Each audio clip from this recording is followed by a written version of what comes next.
U.S. decision to install THAAD, Terminal High Altitude Area Defense, continue to cause a lot of disagreements and disputes.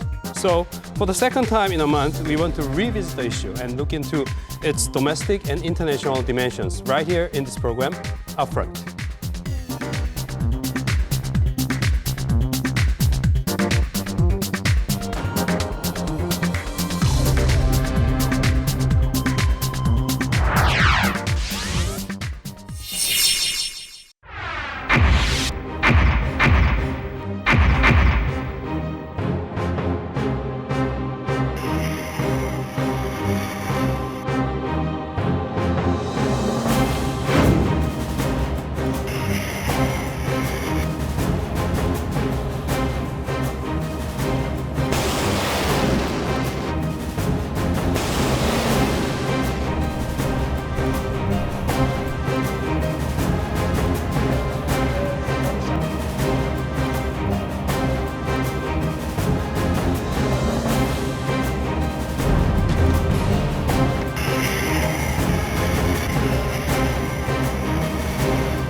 For today's program, we have brought into the studio two of our good friends of this program, two professors with the same last name. On my left side, Park Hwee-rhak, Dean of Graduate School of Politics and Leadership at Kookmin University. Thank you very much for joining us. You're welcome. And Professor Park Tae-woo, Research Professor of Institute of Sustainable Development at Korea University. Thank you very much. Thank you for inviting me here. Thank you. We have dealt with this issue many times for the past few weeks, and about 4 weeks ago, we had indeed in-depth discussion of THAAD. But for our viewers who are watching us from all around the world, they may actually see this for the first time. So let's cover some of the basics that we have covered before a few weeks ago. Professor Park Hwee-rhak, first of all, how would you best describe to the audience who may not have a clear idea about what THAAD is? Can you explain what the concept of THAAD is? Yes, as you know, the missile flies very fast. Mm-hmm. It flies at the speed of Mach 5 to Mach 20. Mm-hmm. It is very difficult to intercept. Mm-hmm. So we're talking about missile, anti-ballistic missile defense. Yes, you're right. In order to destroy the missiles, we need kind of multi-tiered defense. Mm-hmm. So South Korea and the U.S. have PAC-3, mm-hmm. Patriot Advanced Capability 3 system, to intercept mm-hmm. that missiles at the height of about 15 kilometers. But as I told before, mm-hmm. the interception may not be 100% mm-hmm. Accurate, so we need another tier. Mm-hmm. As we call it upper tier defense, mm-hmm. and we made the equipment, mm-hmm. that is the THAAD. Mm. So basically, if there's a missile attack to us, the THAAD would respond first and try to destroy the incoming missiles at mm-hmm. the altitude of 150 kilometers. Mm-hmm. But if it fails, the PAC-3 would finish it at the height of 15 kilometers. In my recollection, Patriot missiles have been with us for over like 25 years or so. How new is THAAD in your recollection? Patriot missile is not new, but after the Gulf War in 1991, U.S. upgraded it to destroy the missiles. Mm-hmm. And the THAAD concept is started to be implemented late 1980s. Late 1980s? Yes, you're right. So it was already developed, the idea was developed yes, late you're right. 1980s. The U.S. Went through lots of trial and errors and finally succeeded to have some kind of reliable capabilities to intercept the incoming missiles at the height of 150 kilometers. So we have to say, when the Patriot missiles were being discussed already, THAAD was a part of the same system, and the idea itself was being discussed then. Yes, you're right. The problem is that the main purpose of these interceptors is against the nuclear weapons. Right, during the Cold War. Yes, you're right. We cannot miss any nuclear weapons. We need these 100%. So the more the better. Yes, you're right. So multi-tier system was developed, and that is the idea of THAAD. Professor Park Tae-woo, one key fundamental question that we have to start with a discussion with is Korea's decision to install THAAD.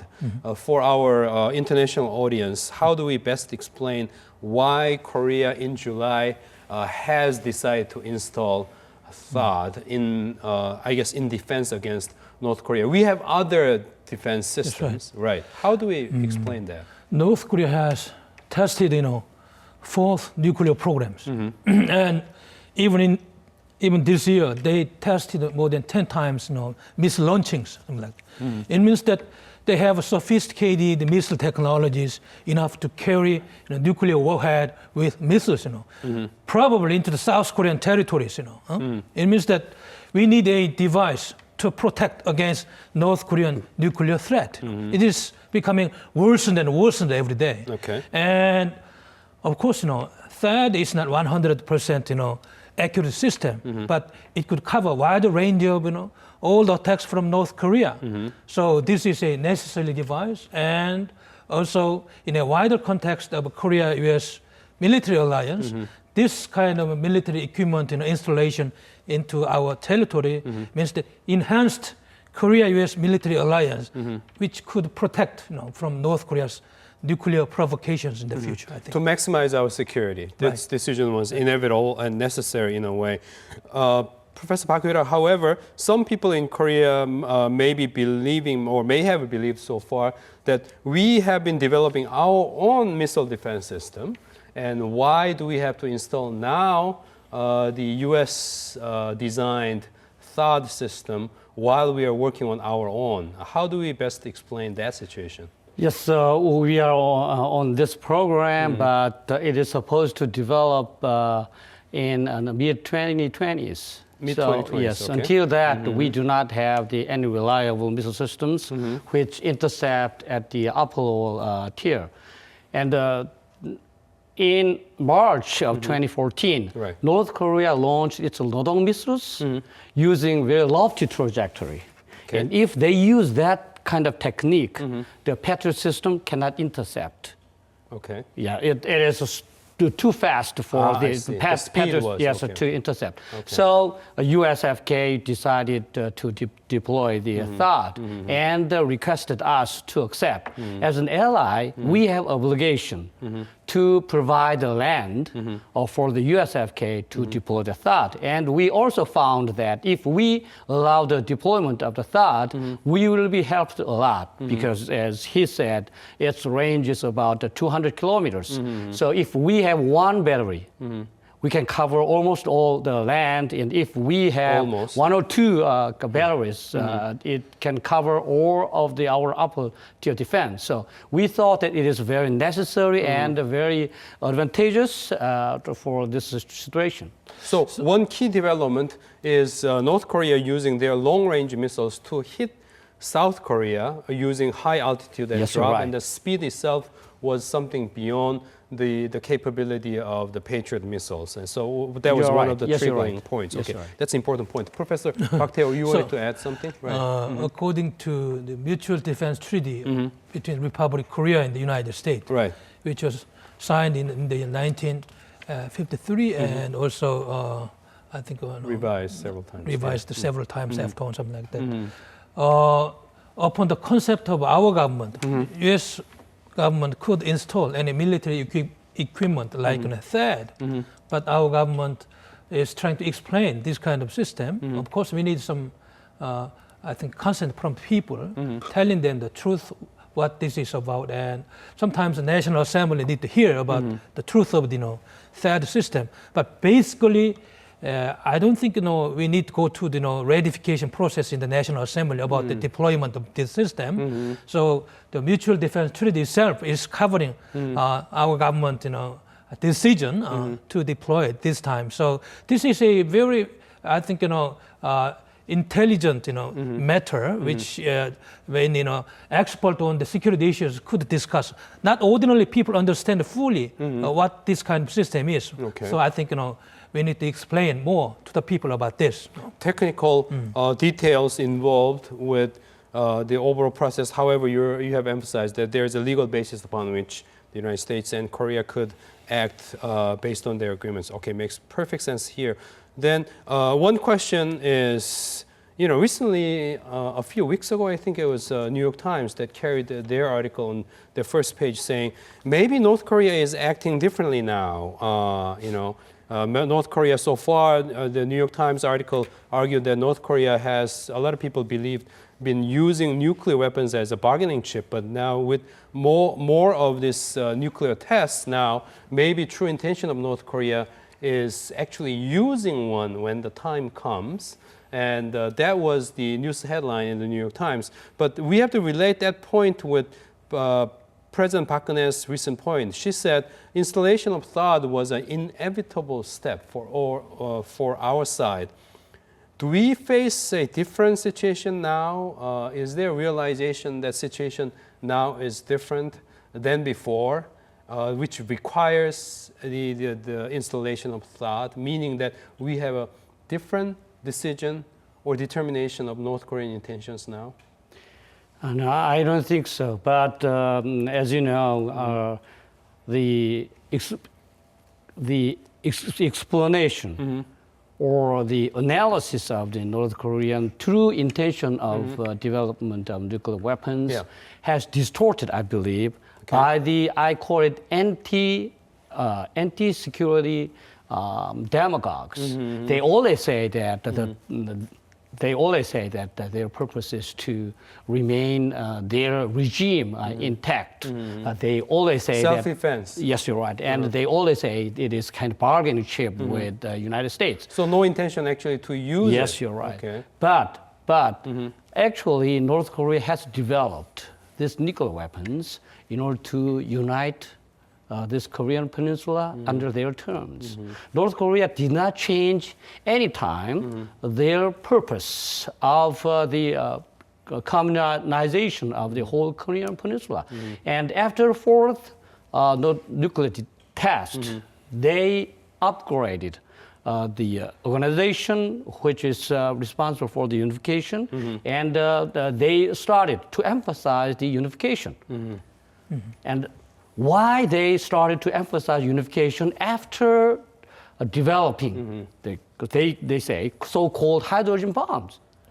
It is to unite this country under their terms with, as you recognize, communism by threatening South Korea with using nuclear weapons, or we cannot exclude actual use of nuclear weapons. So it is a kind of issue of life and death.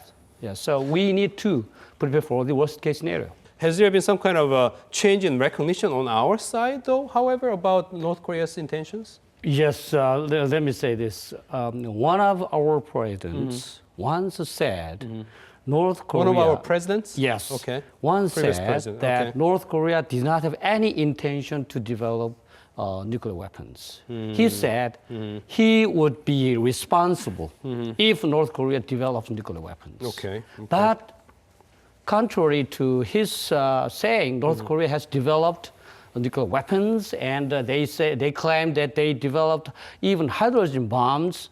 So our society has kind of led it by the demagogues who's distorted recognition of North Korean intention.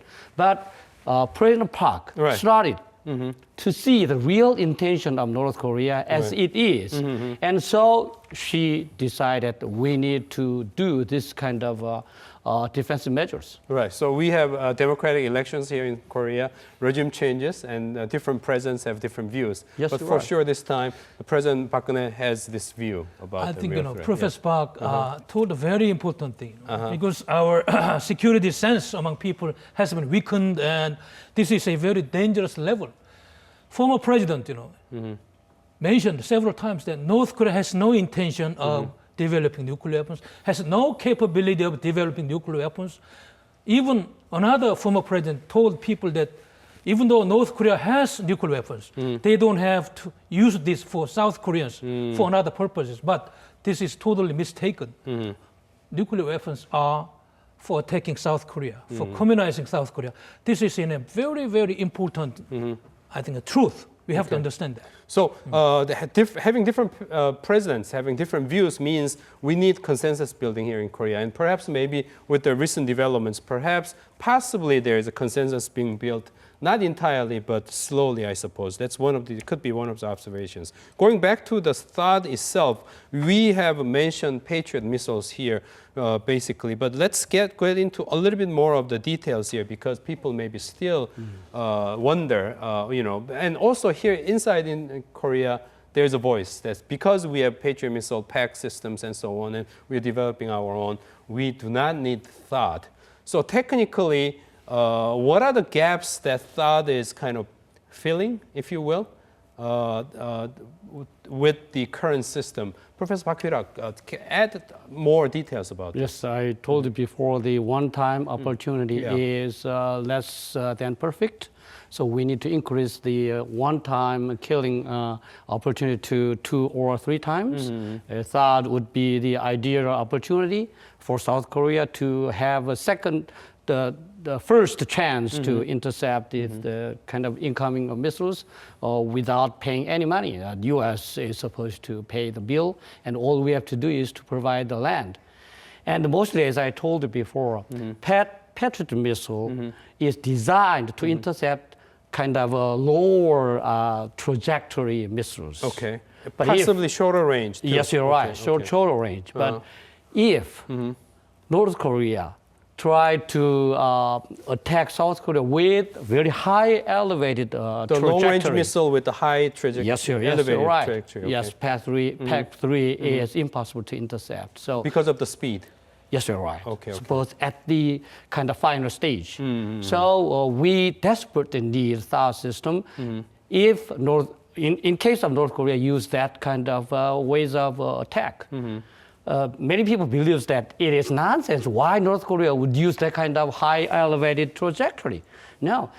Napoleon, kind of, as you know, crossed the Alps. You have to always assume the impossibles. Yes, you're right. Yeah, yes, you're right. Napoleon kind of crossed the Alps just because Italians believed that there will not be any Napoleon. Right. So if we do not have any effective defensive measures against that kind of ways of attack, North Korea would use that.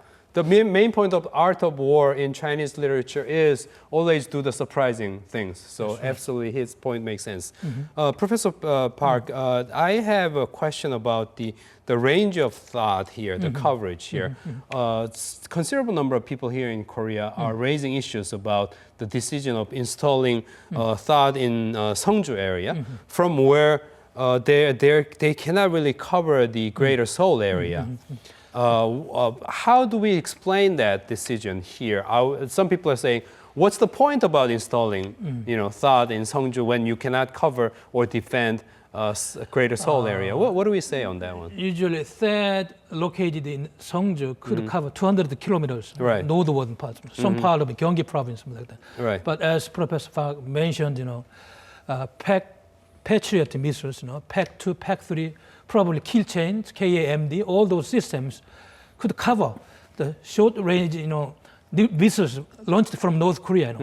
Short range, missiles launched from North Korea into Seoul areas could be covered by those, conventional devices. But in case of THAAD, it could cover the altitude of from 40 kilometers to 150 kilometers with a wider range of, more larger trajectories, I think. So I think, THAAD could be a complementary device to a former conventional Patriot missiles and KAMD and kill chains. So this is a very necessary equipment, I think. So in that sense, then if North Korea decides to use longer range missiles with elevated altitude, the likelihood is that they'll be being used in the southern part of the country because Seoul is too close from North Korea. Would that be one calculation too in justifying the placement of THAAD in Seongju area, not covering Seoul? I think that if we can cover more South Korean territory, including the Seoul, we need to deploy the THAAD at the kind of Cheongju kind of latitude. Because the more is the better. Yes, you're right. But North Korea has artilleries. So if they want to attack South Korea, the artillery can destroy the THAAD batteries first.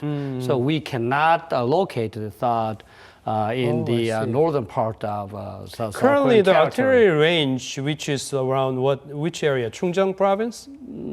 They have about 300 kilometers range of MLRS. So we cannot put the THAAD battery under that the range of because that. it becomes vulnerable. Yes, you're right. Okay. And one more thing is that Seoul, defense of Seoul is always a kind of very, very difficult project for South Korean military and U.S. military. Throughout the history. Too close.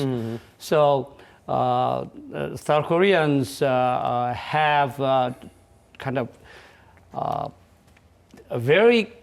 had difficulty all the time how to defend Seoul, even against the conventional threat. Right. But this kind of ballistic missile threat, we need to have a kind of tailored defense concept for the Seoul because it is too close. I see, So I as far as I know, that Ministry of National Defense want to defend Seoul with PAC-3 missiles as the lower tier defense, and at the same time, they want to develop the kind of medium tier defense, middle tier defense to intercept the kind of the missiles at the height of between PAC-3 and the THAAD. So three layers we're talking about here. No. 2 layers for the Seoul with PAC-3 and the medium tier defense system, which you mentioned, the LSAM, long-range SAM, is supposed to cover. PAC and LSAM for Seoul, and then PAC and perhaps the THAAD. THAAD in the is southern for part. the rest of the area. Makes sense. Makes sense. Professor Park Tae-woo, X-band radar and its impact on China is something that we will talk about later in the discussion. But in Korea, the X-band radar itself has become an issue because of the possible health impact. And in order to explain its impact better or lack of it to the Korean public, United Nations military actually offered the media tour in Guam area in July, mid-July, 17th through 19th. And do you think that kind of gesture or efforts on the side of United States military has made a difference in terms of kind of like minimizing the domestic concerns here in Korea about the impact of the X-band radar? Controversy over the health damaging effect of a THAAD deployment could be, I think, a little explained, by a U.S. Army's sincere effort to persuade people, making people visit there and testing on the spot that it is harmless to the health of the people, something like that. Actually, electromagnetic waves test, in the Anderson base in Guam proved that only 0.07% of the basic harming level. It means that quite harmless, Right. So some people are exaggerating the health issues here. It is not damaging people's health. It is rumor, demagogues, political propaganda, something like that. Actually, X-band radar here is, it's not making people's health such a dangerous. Rather, even using cell phones, mobile phones, it is much more harmful to our health. This is true. So we must distinguish, what's wrong and what's right, the truth. And government and United States Army's sincere effort, to explain scientifically, making people believe that this is very, not harmful to the health of people is making sense at this time, I think. But Professor Park Hwee-rhak, still Korean politics is divided, certainly about the THAAD. And for the audience who are watching us here, how do we explain the division inside the political sphere here in government? One element is, of course, the electromagnetic wave and its impact on health of the people in Seongju area. And there are different views as well, right? How do we best describe the landscape of division of opinion about THAAD, especially the opposite side? What are they saying, the politicians?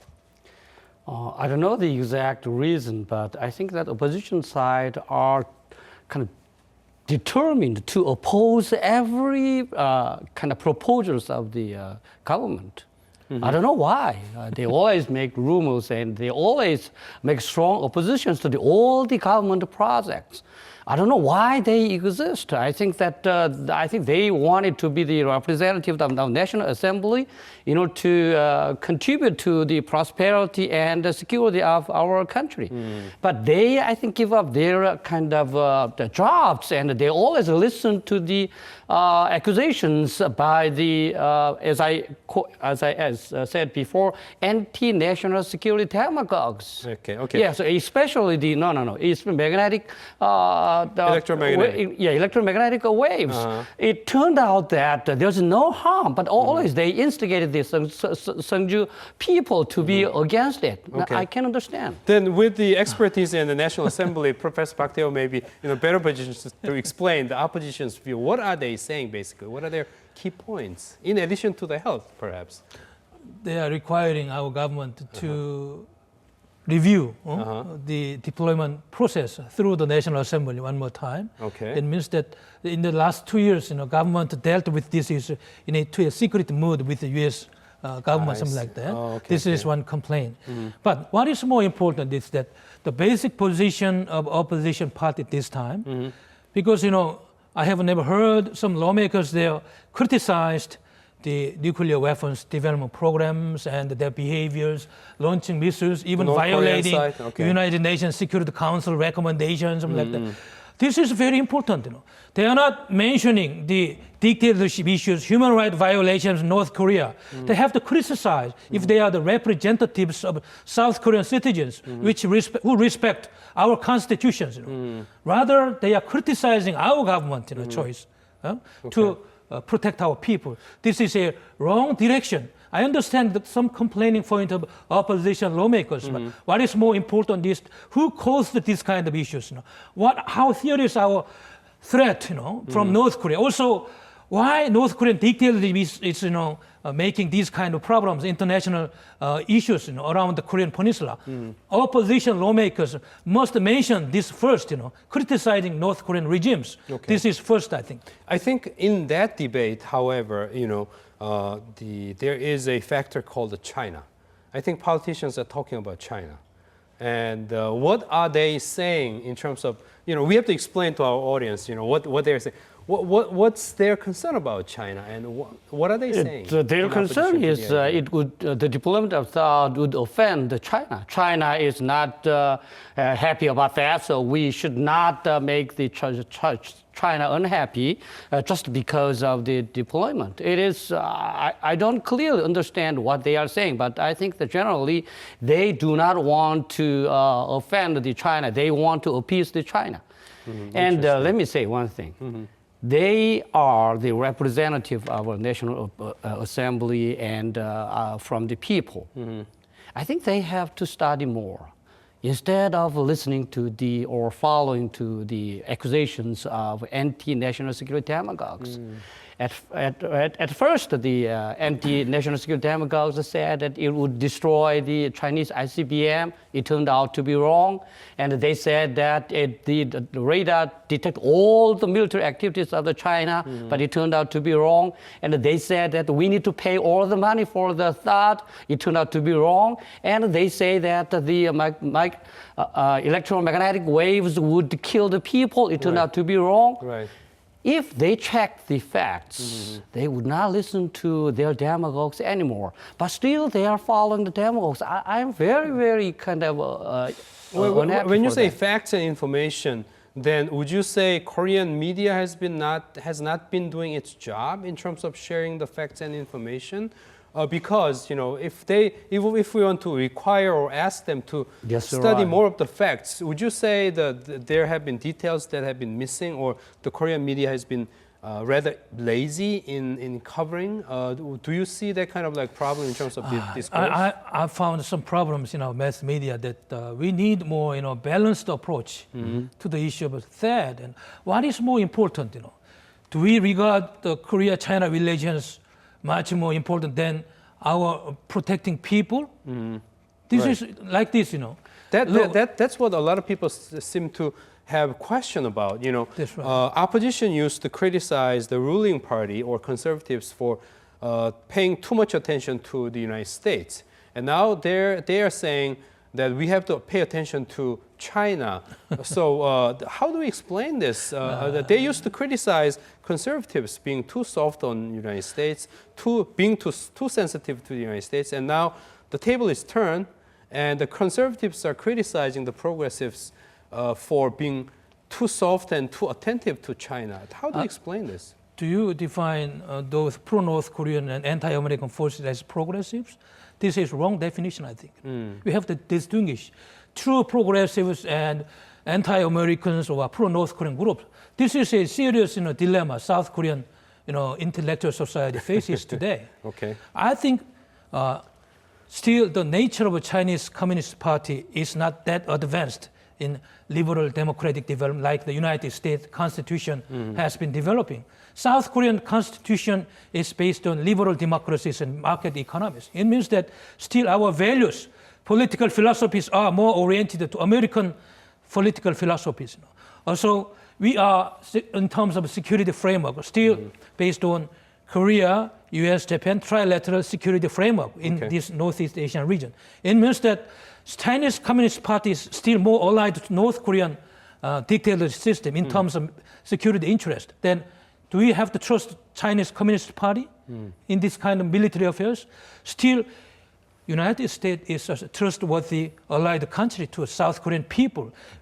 Still, we are based on Korea-US military alliance system. Every diplomacy in terms of security and military issues are going through this kind of framework. If they don't understand these kind of things, I think they are wrong. Professor Park Tae-woo, several days ago, the Minju Party's lawmakers, first-time lawmakers, 6 of them, visited China, and it has created a lot of controversy here in Korea, in South Korea here. And even the presidential office here came out raising concerns, and the whole government came out raising concerns. What is your overall observation of this visit this time? And we understand their schedules were curtailed and then minimized a little bit, and they didn't get exactly what they had originally planned and so on. What was your observation?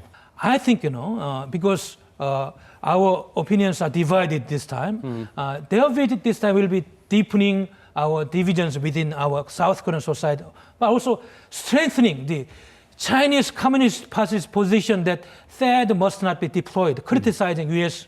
Government's position. So I think, the interest of South Korean government will be damaged while the position of a Chinese Communist Party will be more strengthened. Of course, there are some points that they are explaining that they will have to explain that the South Korean national interest must not be damaged economically, something like that. But such a big market, such a mutual interdependent. Professor Park Tae-woo, a few days ago, I think it was August 7th, when presidential office came out with very strong words. I think it was during the weekend when the presidential office spokesperson came out with quite strong words against China on THAAD issue. I think this was in reaction to the Chinese major newspaper Hwanchu Shirbao's main headlines strongly criticizing South Korea on THAAD issue. Some people believe that was a little bit of a too much of a strong reaction from South Korea, perhaps in relation with the upcoming, at that time, the lawmakers and visit. Do you think there was an overreaction on the side of presidential office, right thing to do, would you say? I don't think there was overreaction. There was a proper reaction from the Blue House. Chinese Communist Party, I think, exaggerated that our government is overreacting to the threat of North Korea. But who caused this kind of basic security threat on the South Korean soil? Because of North Koreans' dictatorship, nuclear development program, sophisticated nuclear warhead programs, also missile launching several times. The basic causes of this kind of THAAD deployment issue was caused by North Korea.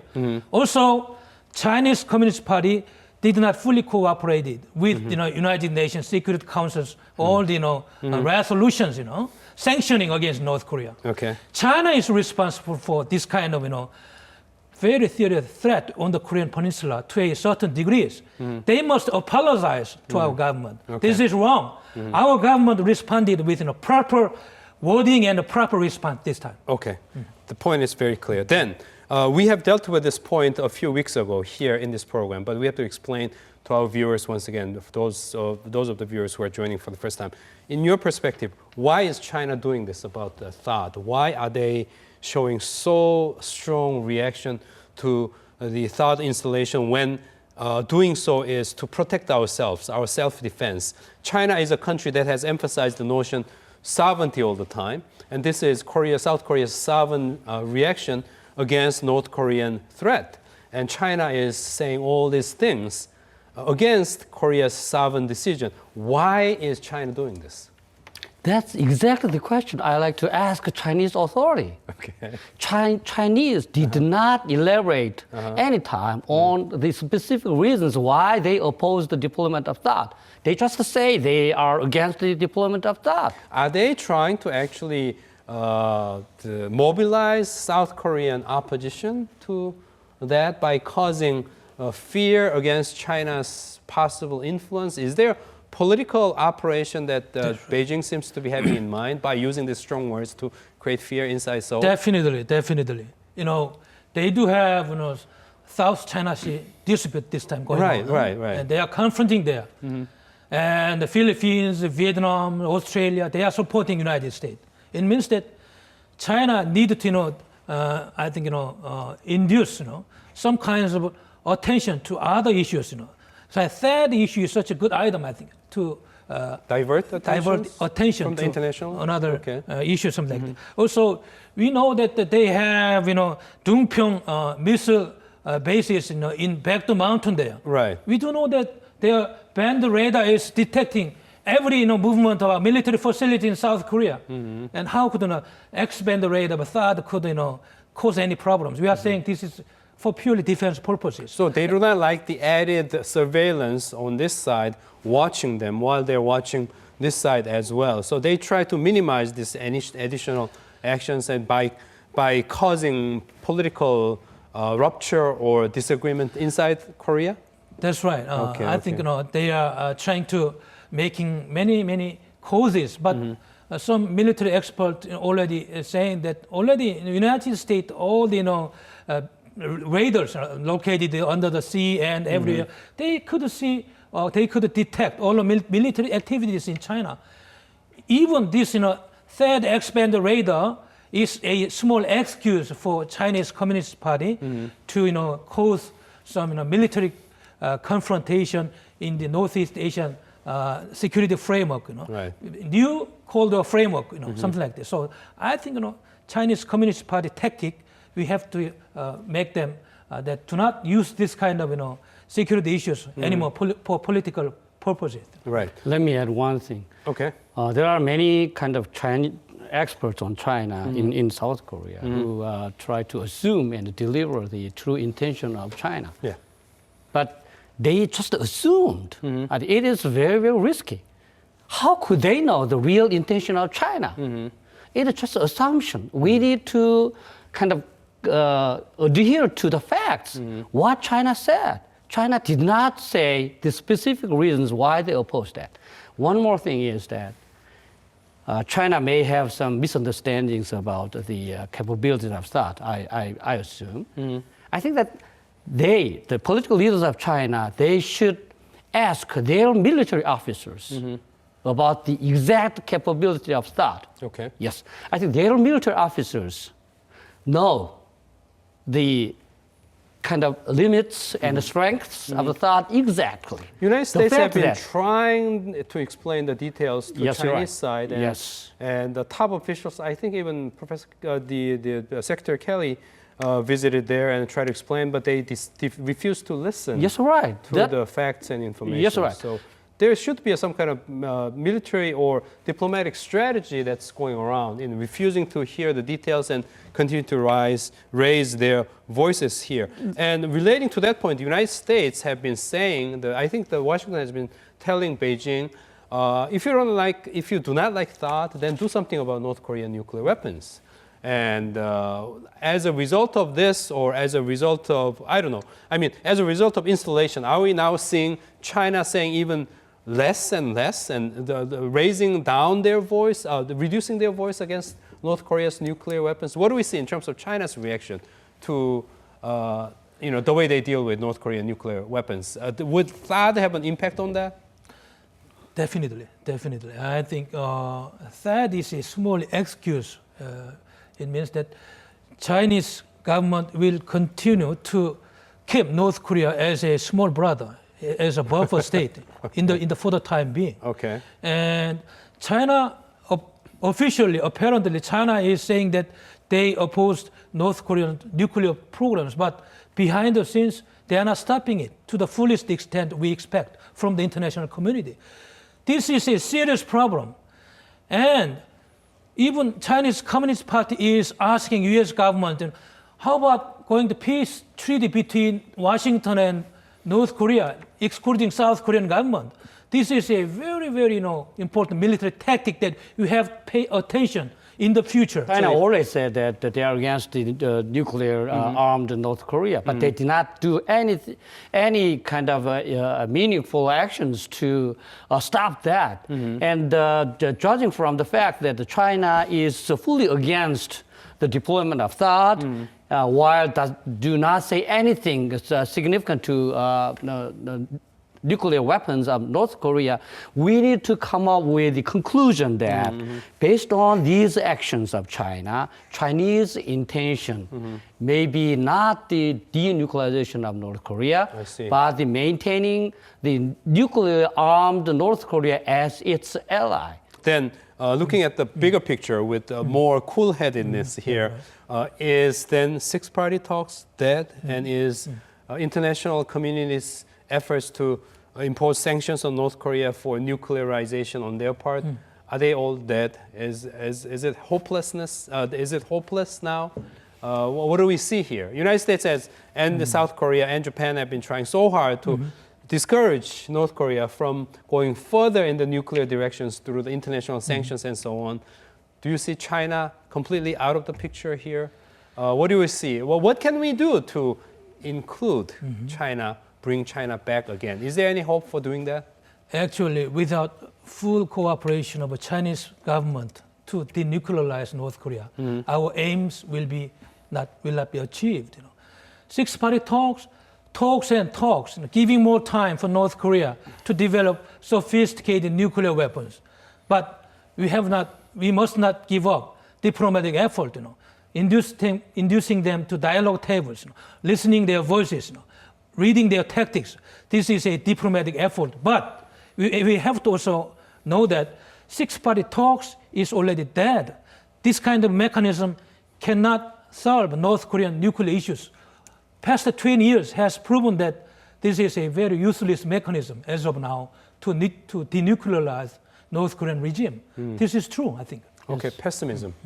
Yes, I think that we cannot give up the diplomatic approaches for the denuclearization. We need to continue, but I think that we need to increase the efforts for the deterrence and the defense because the likelihood of denuclearization is still all the time and diminishing.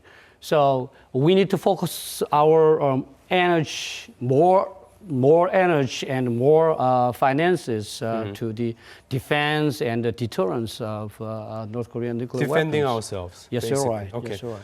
Professor Park Tae-woo, let's switch our focus a little bit on the China-Korea relations here.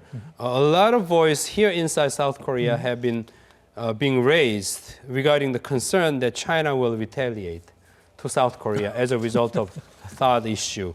And we have seen some of the possible actions, for instance, the commercial visa side, and some of the limited cases of entertainment businesses where events have been discouraged or perhaps canceled, even though many of the major entertainment programs they're saying is still going.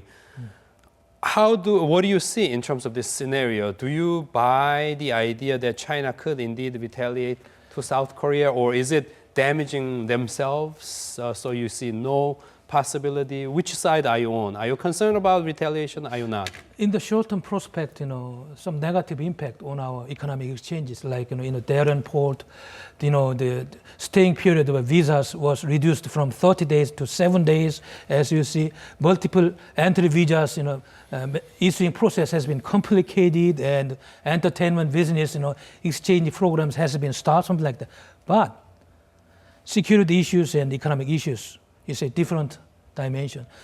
The main purpose of Chinese government is to continue to have economic growth by 7 to 8% in the coming 20 to 30 years. It means that as the fourth largest trading partners to the Chinese government, our position in terms of trade volumes, we are exporting 28% of our total export volumes to Chinese market.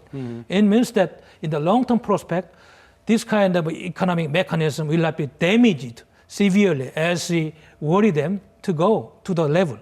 So it means that in the short-term prospect, a small negative impact, but in the long-term prospect, I don't think economic issues will be going on as it has been going on.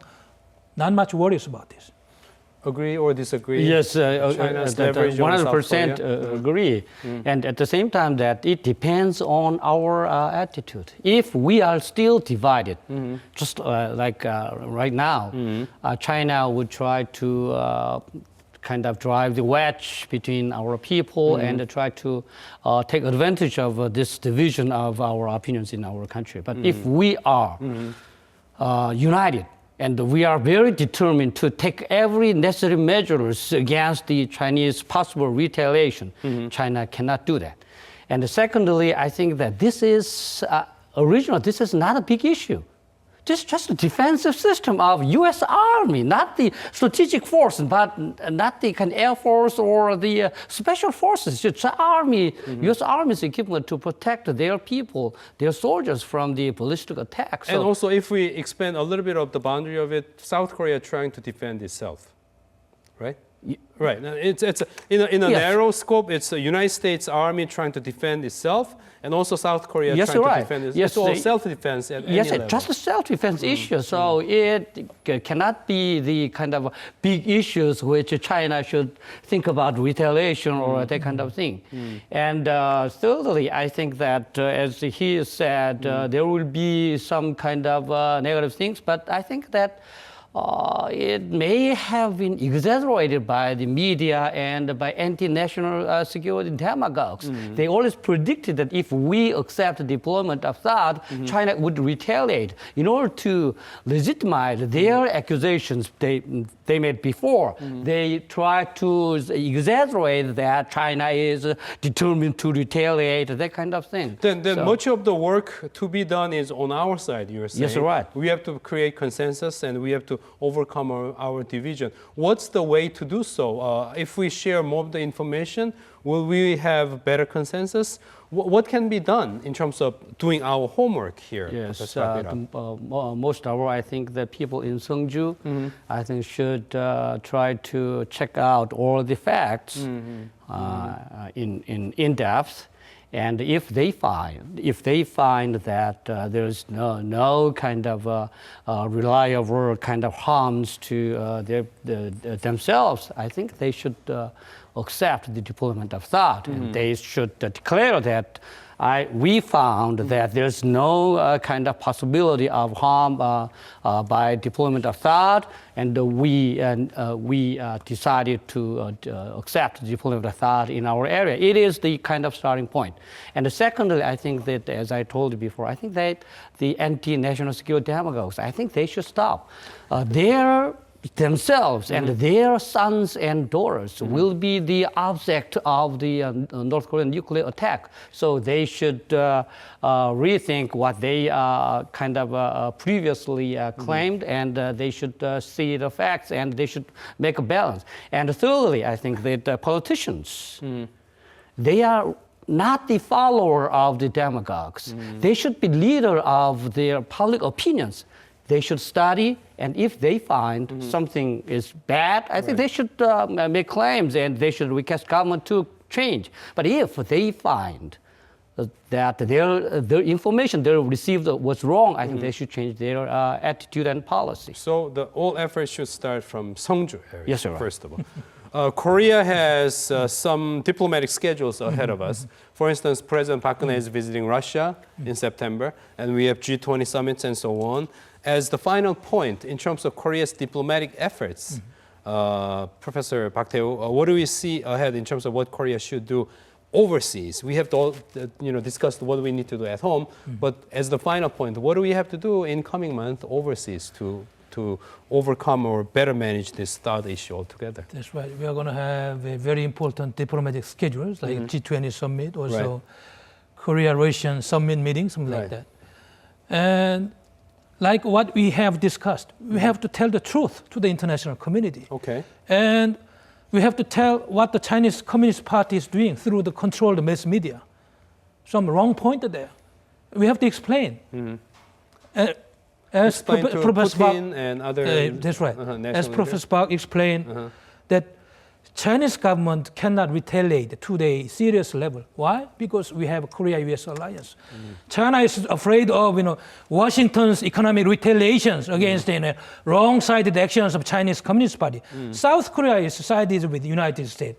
It means that we are protected by Korea-U.S. alliance system in the long-term prospect. Okay. We don't have to worry about this, but people ignore this kind of system too easily. And also diplomatic talks in a multilateral talks, of G20 will provide us with, proper chances, what THAAD is and why we are defending ourselves against North Korean nuclear threat, explaining them the basic causes of nuclear weapons in North Korea, and if North Korean nuclear weapons are eliminated, we will also move the THAAD system, something like that. Very logical and reasonable. No way to avoid. Then they will understand. This is truth, I think. I think the points are very clear. Share facts at home and share facts abroad. And that's the way South Korea should deal with THAAD issue ahead of us in coming months. So, is it possible to add one more point about the diplomats? My point is that we need to strengthen our alliance with the United States first. And on China, I think we need to take some kind of wait-and-see attitude. Instead of explaining too much or instead of criticizing China, I think if we wait a little bit, China would rectify their attitude. And thirdly, I think the most important thing is how to keep the pressure on the denuclearization of North Korea with the diplomatic ways. So we need to muscle all the international support and pressure on North Korea to change their policy. Continue the same direction on North Korea while keeping cool headedness toward Beijing as well. Okay, as we have watched so far, we have had very important observations and the insights and ideas being shared by our guests here. Thank you very much for those wonderful contributions today. Yes. And we want to thank big time for our viewers who have joined us from all around the world. And next time when we share this kind of and discuss this kind of important issues that matter for Korea as well as the world, we want to ask you to join us once again. Until then, this has been Kim Byung-ju. Goodbye.